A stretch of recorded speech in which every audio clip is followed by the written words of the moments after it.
안녕하십니까. 암호화폐 정보를 전달해드리는 닥터 비트맨입니다. 주말의 마지막 일요일의 아침이 밝아왔습니다. 어떻게 이번 주는 잘 보내셨나요? 저는 개인적으로 이제 이번 주를 잘 보낸 것 같기도 하고 최선을 다해서 살았나를 기준으로 본다면 또 그렇지도 못한 한 주였던 것 같습니다. 하루하루 최선을 다하는 삶을 살아야 하는데 참 그게 이제 또 쉽지만은 않은 것 같더라고요. 오늘은 녹화를 다 마치면 이제 바로 운동 시작해서 좀 활기차게 하루를 보내야 될 것 같습니다. 저는 최선을 다한 한 주는 아니었지만 그래도 비트코인을 포함한 암호화폐 시장의 경우는 그래도 나쁘지는 않은 한 주였지 않았을까 싶은데요. 오늘 남은 시간도 잘 마무리하시길 바라면서 일요일의 아침은 과연 어떠한 소식들이 반겨주게 될지 한번 보도록 하겠습니다. 현재 암호화폐 시장의 완연한 회복장이 지속이 되고 있는 상황 속에 지난 5월과 6월에 시장의 반토막을 야기시켰던 것은 단연코 중국의 암호화폐 채굴 금지 사건일 텐데 이후에도 지속적으로 암호화폐 시장을 말살시키기 위한 노력들이 계속되고 있던 상황 속에 오늘은 추가적인 소식이 나왔습니다. 중국의 인민은행에서 소식이 나왔는데 암호화폐 시장에 대한 단속 현황에 대해서 보고를 했다고 합니다. 이게 무슨 내용인지 같이 한번 보도록 하겠습니다. 중국의 인민은행에서 소식이 나왔습니다. 암호화폐 분야 단속 완료 보고를 냈다 이렇게 헤드라인이 장식이 되어 있습니다. 중국의 인민은행의 경우는 2021년 금융 안정성에 관한 보고서를 발표했다고 하는데요. 다른 부문과 함께 암호화폐 섹터에 대한 단속을 완료했다고 합니다. 이제 보고서에는 다음과 같이 금융 건전화에 대해서 이야기를 했다고 하는데 금융 부문은 이제 포괄적으로 건전화되고 시정되었다. 우선 인터넷의 금융 리스크를 시정하는 것이 물론 좋은 결과를 가져왔다. 다른 부분과 더불어서 암호화폐 거래에 대한 단속은 기본적으로 완료되어 정기적인 감독하에 놓여 있으며 오랜 세월 행해져 온 위법한 자금 조달에 대해서도 처분을 실시했다 언급을 했다고 합니다. 비트코인을 포함한 암호화폐 시장이 이제 P2P 거래, 온라인 자산 관리 등과 함께 건전화해야 할 대상으로 여겨졌던 셈이죠. 한편 단속 완료가 이제 무엇을 의미하는지 구체적으로 언급하지 않고 있으며 정기적인 감독은 유지된다는 점에서 향후 중국의 암호화폐 업계에 대한 방침의 방향은 불투명한 것으로 분석이 되었다고 합니다. 이 외 내용은 그동안 이제 나왔던 내용이라서 이제 넘어가도록 하겠습니다. 현재 이제 중국의 암호화폐 시장에 관한 정책은 중국 내부적으로는 어떨지 모르나 대부분의 시장 분석가들의 의견은 만약 비트코인을 말살하려던 것이었다면 완전하게 실패했다는 분석이 지배적인데요. 현재 암호화폐 시장이 주류로 이제 나아가려는 상황 속에 이러한 움직임은 이제 크게 의미가 없어졌을 뿐더러 오히려 시장의 장기적인 측면 건강하게 만들었다는 데 큰 무게가 쏠리고 있는 상황입니다. 개인적으로도 이 의견에 이제 동의하는 바이죠. 시간이 지날수록 중국은 이러한 기조를 후회할 것이라 생각하고 있습니다. 달러의 움직임에서 벗어나려고 이제 디지털 위안화의 개발을 가속화하면서 암호화폐 시장을 없앤다는 것은 상당한 모순으로 자리 잡고 있는 것이 사실이죠. 과연 중국의 반 암호화폐적인 기조가 계속해서 지속이 되게 될지 한번 지켜보도록 하겠습니다. 현재 중국의 바람과는 다르게 암호화폐 시장의 완연한 회복장이 이어지고 있습니다. 이러한 상황 속에 현재 비트코인보다 높은 상승률을 보여주는 코인이죠. 바로 이더리움입니다. 현재 전고점 돌파가 눈앞에 다가온 가운데 새로운 소식이 나왔습니다. 얼마 전 암호화폐 탄생 직후 사상 처음으로 이더리움의 인플레이션율이 비트코인을 밑돌았다는 소식이 나왔었는데 오늘 또 하나의 이정표를 찍은 것으로 보입니다. 어떠한 내용인지 한번 같이 보도록 하겠습니다. 이더리움 지난 24시간 동안 통화 소각 물량이 발행 물량을 넘어섰다 이렇게 헤드라인이 장식이 되어 있습니다. 이더리움의 경우는 지난 24시간 동안 소각량이 처음으로 발행량을 넘어섰다고 합니다. 디플레이션 자산성이 높아지는 하나의 진전을 이루었다고 하는데 이제 밑으로 내려가시면 이더리움과 EIP-1559라는 부제를 한번 보도록 하겠습니다. 현재 이더리움의 소각 기능이 구현된 것은 지난 8월 5일이죠. 대형 업그레이드인 런던 하드포크의 업그레이드로 인해 수수료 모델이 변경됨에 따라 진행이 되었는데요. 간단하게 이제 이에 대해서 다시 설명드리자면 이더리움의 발행량을 제한하고 기존에 있던 이더리움을 소각함으로써 개당 이더리움의 가치를 높이겠다라는 취지였죠. 이제 여기 현재 보시는 사이트가 이제 실시간으로 이더리움의 소각량을 볼 수 있는 사이트입니다. 사이트 주소는 이제 watchtheburn.com인데요. 약 20만 개의 이더리움이 지금 소각된 것을 볼 수가 있습니다. 이를 한화로 이제 환산하게 되면 달러로 환산하면 7억 6천만 달러 정도 상당의 금액이 금액인데 하나로 대략 한 8,800억 원, 뭐 이제 여기 보시면 7억 7천, 뭐 8천이면 한 9천억 원 정도에 달하는 금액이죠. 현재 이더리움의 경우는 분당 2.73개가 지금 소각되는 것으로 알려져 있습니다. 시간이 갈수록 이더리움의 가치가 상승하는 것이 또 눈에 띄게 보이는 것 같은데요. 특히 현재 비트코인보다 기관 투자자들 사이에서 더욱 관심을 보이는 코인인 만큼 앞으로의 퍼포먼스를 또한 기대해 보도록 하겠습니다. 이러한 상황 속에 현재 진행이 되고 있는 암호화폐 시장의 상승장이 언제까지 이어질 것인가에 대해서도 상당히 많은 의견들이 나오고 있는데 일각에서는 다음 달 중순까지 상승 여력이 남아있다라는 소식도 나오지만 오늘은 이번 상승장이 조금 더 길게 이어질 것으로 보고 있다고 합니다. 과연 오늘 나온 소식에는 불장이 언제까지 이어진다고 말했을지 같이 한번 보도록 하겠습니다. 한 애널리스트가 이야기를 했습니다. 이번 불마켓은 12월에서 3월까지는 갈 것이다. 이렇게 헤드라인이 장식이 되어 있습니다. 뉴투데이에 따르면 암호화폐 애널리스트 겸 트레이더 라크 데이비스의 경우는 이번 비트코인의 불마켓은 12월에서 3월까지 유지될 것이다. 3개월에서 6개월 정도 남은 셈이라고 밝혔다고 합니다. 이와 관련하여 그는 시장이 성숙해짐에 따라 불마켓의 주기는 길어지고 수익률은 낮아지고 있다. 또한 베어마켓과 매집 단계는 더욱 짧아질 것이다. 다만 비트코인의 레인보우 로그 차트를 보면 최대 버블 구간이 또한 짧아지고 있다. 언제든 매도 준비를 해야 하며 최고점에 매도하려고 해서는 안 된다. 덧붙였다고 합니다. 이제 추가적으로는 최근 기관이 진입하고 있으며 디파이와 NFT 게임이 성장했다. 산업에 더 많은 자금이 유입되었기 때문에 다음 베어마켓이 오더라도 저점은 이전보다 높게 형성될 것이며 더욱 짧을 것이라고 진단을 했다고 하네요. 현재 암호화폐 시장이 성장을 하며 확장되어 갈수록 중단기적인 방향성에 관한 이야기들이 상당히 많이 나오고 있습니다. 이 중에서는 더 이상 상승할 여력이 없을 것 같을 때 이제 최고점에 다다랐을 것 같을 때 매도하라고 이야기를 하는 애널리스트들이 상당히 많습니다. 또한 이야기도 상당히 그럴듯하죠. 떨어질 것 같을 때 팔고 상승하기 전에 사라라는 말이 상당히 그럴듯해 보입니다. 하지만 시장의 타이밍을 맞춘다는 것은 절대로 불가능한 말입니다. 그럴듯해 보이지만 가장 그럴듯해 보이지 않는 말이죠. 모두의 투자 철학은 이제 존중받아 마땅하나 전설적인 투자자들과 억만장자들의 투자 방법을 보았을 때 우리는 시장의 타이밍을 맞추기 위해 투자를 진행해서는 안 됩니다.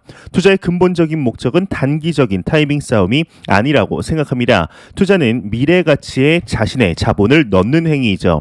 즉 차트를 보는 것이 아니라는 말이죠. 타이밍에 맞춰서 매도를 한다는 것은 절대로 불가능합니다. 이것이 가능했다면 이미 유명 투자자들은 모두 이렇게 이야기하라고 이야기를 했을 것입니다. 그래프가 아닌 내가 투자한 자산의 성장성과 미래 가치에 대해서 이제 집중하시고 하락했을 때는 박앤세일이구나 라고 생각할 정도의 투자 철학으로 무장이 되어 있어야 한다 생각합니다. 절대로 시장을 이기려는 투자가 아닌 시장과 함께 동행한다는 마인드로 투자하시길 진심으로 바라해 보겠습니다. 이러한 상황 속에 이제 암호화폐 시장의 확장은 사람들의 일자리 증가에도 큰 도움이 되고 있는 것으로 보입니다. 암호화폐 시장을 없애려던 또 다른 국가이죠. 인도의 경우는 현재 비트코인의 친화적인 국가로 자리매김을 했는데요. 예, 오늘 새로운 소식이 나왔습니다. 인도의 일자리 1만 개 이상이 생겨났다고 하는데 모두 암호화폐 시장과 관련이 되어 있다고 합니다. 내용 한번 보도록 하겠습니다. 인도 암호화폐 관련 신규 일자리 1만 개 이상 이렇게 생겨났다 이렇게 헤드라인이 장식이 되어 있습니다. 인디아 타임즈의 경우는 엑스페노의 보고서를 인용하면서 암호화폐 산업으로 인해서 인도에서 새롭게 생긴 일자리가 1만 개 이상이라고 밝혔다고 합니다. 특히 이제 구르가온, 봄베이, 벵갈루루 등의 지역에서 암호화폐 관련 일자리가 활성화하고 있다는 설명인데요. 인도 전체 암호화폐 관련 일자리의 60% 이상을 차지하고 있는 것으로 나타났다고 합니다. 인도에서 암호화폐 관련 인재들에게 요구하는 조건으로는 블록체인, 머신러닝, 보안, 그리고 리플 X 개발, 백엔드 개발 경험 등인 것으로 알려졌다고 하네요.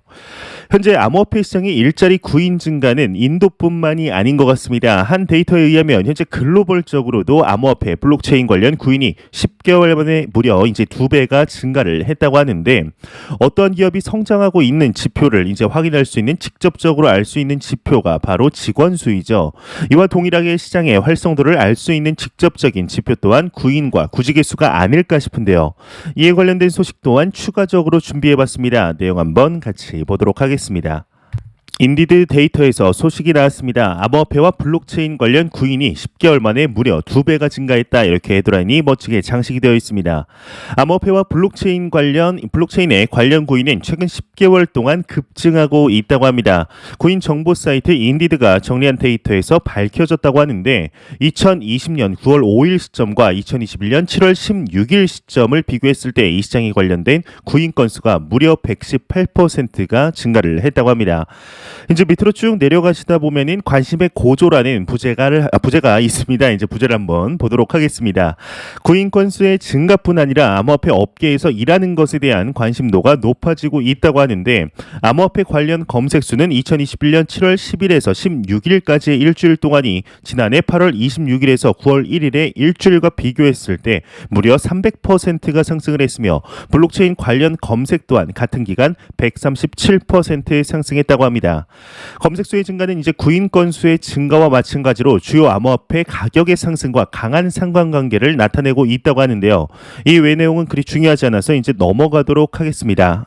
현재 암호화폐 시장이 가파른 회복세와 상승세를 보여주며 긍정적인 모습을 보여주고 있지만 그럼에도 충분한 포텐셜이 남아있는 시장이라는 것을 잊지 않으셨으면 좋겠습니다. 아직 이 시장은 스타트라인에도 서지 않았다는 사실 잊지 않으시길 진심으로 바라보겠습니다. 이런 상황 속에 암호화폐 시장이 제도권 안으로 들어가려는 이 시점 상당히 고통을 받고 있는 거래소가 하나 있습니다. 바로 바이낸스인데요. 최근 전 세계적으로 이제 이렇게까지 욕을 먹고 규제를 받을 수 있나 싶을 정도이죠. 어제는 이제 싱가포르에서 바이낸스에게 영업 중지 통지를 했을 뿐 아니라 남아공의 금융당국에서는 바이낸스 거래소 이용에 대하여 경고에 나섰는데요. 이에 대해서 바이낸스 측도 더 이상 당하고만 있지 않겠다라는 것일까요? 남아공의 이러한 경고에 대해서 적극적인 방어에 나섰습니다. 당신들에게는 암호화폐 규제 권한이 당신들에게는 없다라며 이야기를 했다고 하는데 이게 어떠한 언급일지 내용일지 한번 같이 보도록 하겠습니다. 바이낸스 남아공 금융행위 감독기구에 이제 암호화폐 규제에 권한 없다 이렇게 헤드라인이 장식이 되어 있습니다. 디크립트에 따르면 남아공 금융행위 감독기구의 경우는 전날 바이낸스 그룹은 어떠한 금융자문 및 이제 투자 중개 서비스를 제공할 권한이 없다면서 현지 투자자의 바이낸스 거래소 사용을 경고한 가운데 바이낸스가 성명을 통해서 자사거래소는 금융자문 및 이제 투자 중개 서비스를 제공하지 않고 있다. FSCA가 경고문에서 밝힌 것처럼 FSCA는 이제 암호화폐 또는 암호화폐 거래소를 규제하지 않는다. 따라서 우리는 금융정보센터인 FIC와 협력해 왔다 이야기를 했다고 합니다. 바이낸스는 이어서 FSCA가 이제 성명서에서 바이낸스 그룹을 세이셸에 위치한 글로벌 기업이라고 언급을 했으나 세이셸에는 바이낸스 그룹이라는 기업이 등록되어 있지 않다 지적했다고 하는데요.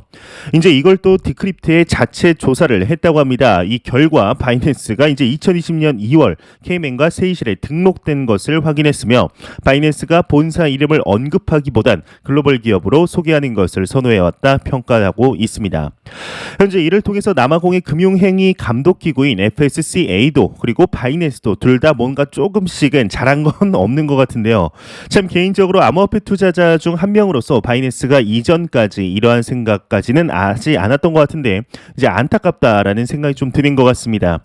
이 시장에 4년 정도 발을 담그면서 어떠한 기업이 이렇게까지 이제 탈곡기 마냥 탈탈 털리는 것을 좀 단 한 번도 본 기억이 없는데 과연 바이낸스는 참으로 어려운 이러한 상황들을 어떻게 헤쳐나가게 될까요? 개인적으로 현재 이러한 바이낸스의 발언이 이제 좀 적당히 좀 해라 라고 들리는 건 비단 저만의 생각은 아닐 것이라 생각하고 있습니다.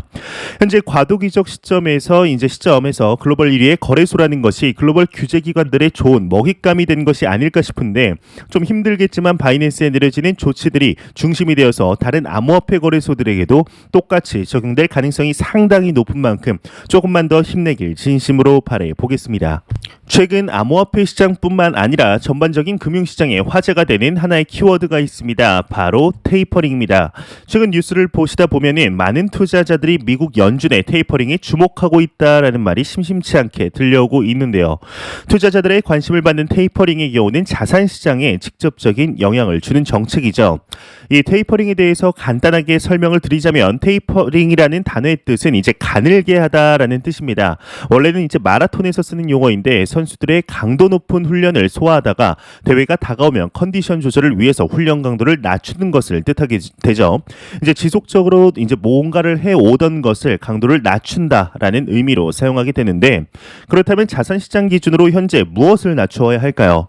아마 이 단어는 상당히 친숙하지 않으실까 싶습니다. 지난 2020년 3월 코로나의 발발로 얼어붙은 경제를 해소하기 위해서 연준의 경우는 무제한적 양적 완화를 실시하게 됩니다. 테이퍼링의 경우는 지금까지 유지해 오던 이제 경기 부양책의 강도를 서서히 낮춰가는 것을 의미하게 되는데 아마 이제 어느 정도 감이 오시리라 생각이 듭니다. 말 그대로 경제가 어려울 때 경제를 살리기 위해 실시하던 양적 완화 정책을 점점 축소하는 것을 의미하게 되죠. 기존의 양적 완화 정책에서 서서히 빠져나오는 것이기에 이제 또 다른 말로 출구 전략이라고도 부르는데요. 이는 지난 2013년 연준의 의장이었던 벤 버냉키에 의해서 처음 사용이 되었었습니다.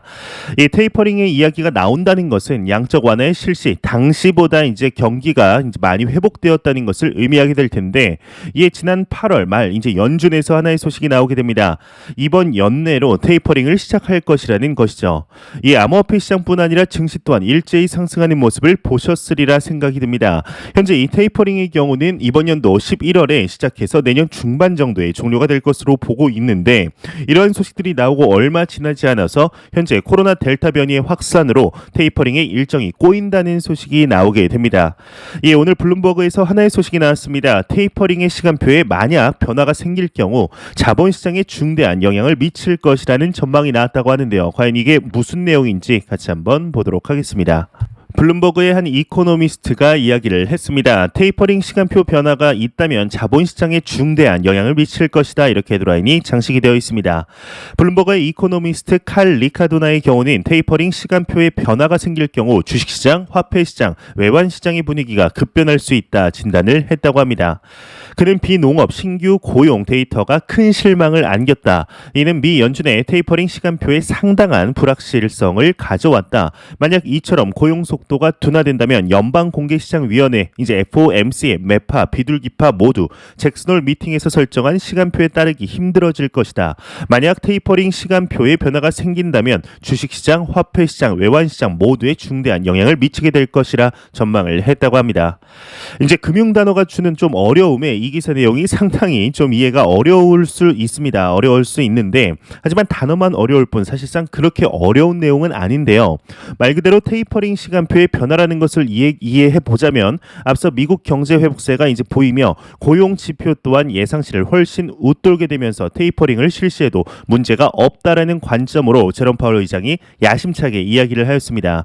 하지만 이제 기사에서 비농업 신규 고용 데이터 즉 다시금 고용 지표가 다시금 바닥을 찍고 있다는 이야기를 하는 것인데 이로 인해서 기존 11월부터 시작하여 내년 중반쯤 끝날 것으로 예상되는 테이퍼링의 계획이 이제 물 건너갔다라는 이야기들도 나오고 있는 상황이죠.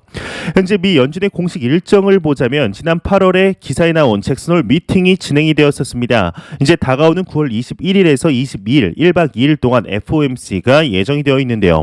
이제 FOMC는 기준금리를 정하는 곳이라고 생각하시면 간단할 것 같습니다. 이때 어떠한 이야기들이 나오냐에 따라서 시장 전반에 어떠한 영향을 미칠지 많은 전문가들이 기다리고 있는 상황인데요.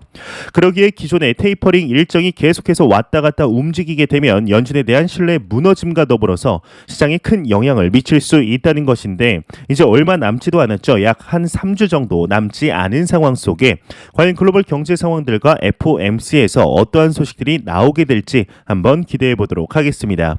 일단 최대한 쉽게 풀어서 이야기를 하려고 노력은 했는데 어떻게 이야기가 잘 전달됐는지 잘 모르겠네요.